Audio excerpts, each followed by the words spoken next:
Hello, welcome to my individual Let's Play video where I'm going over the movement for WarLocks. WarLocks is a first-person action game. All players have the ability to move, look around, and jump. On top of this, certain classes have unique movement abilities, such as the Fire Wizard, who has a jetpack to propel themselves upwards. Electric Wizards have the ability to dash in any direction depending on the rotation of the camera. Ice Wizards have an empowered jump that increases in height the longer the jump button is held down.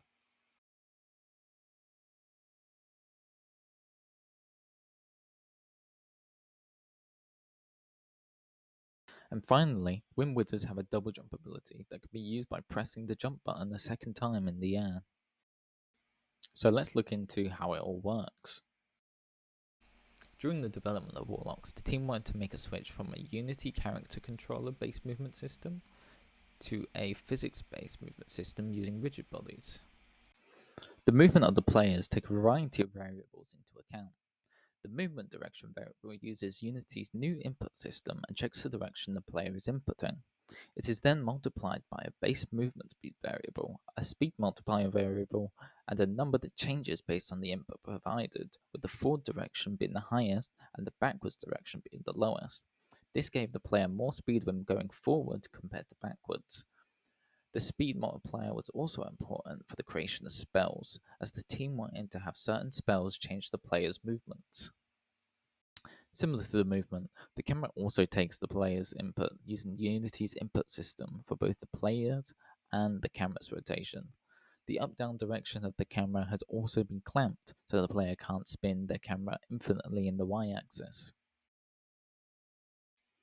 The jump is handled by adding an upward force onto the player's rigid body in an impulse.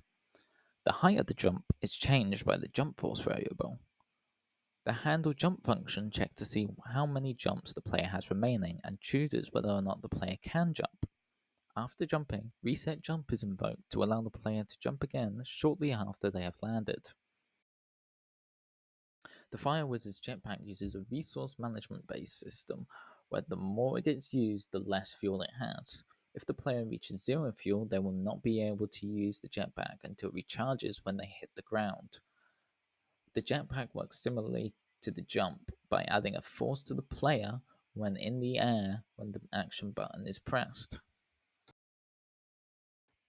The jetpack's resource management was important for the balance and the feel of the game. Not only did unlimited flying feel overpowered, but players also felt that balancing flying with movement and aiming felt difficult to do. The Electric Wizard's dash ability works by applying a boost in velocity to the player's rigid body. It takes the direction the camera is facing and boosts the player in that direction. After dashing, a cooldown is applied so the players can't spam the ability to fly around the map. The Ice Wizard's charge jump works by increasing the jump force variable based on how long the jump button is pressed down. When released, the player jumps, and depending on how long the button is pressed, is how high the player will go. Finally, the Wind Wizard's double jump works by checking whether the player has jumped and whether they can jump again, using the variable has double jumped.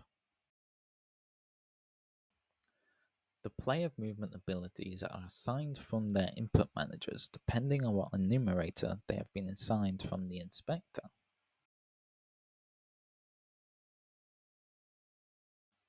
Thank you for watching.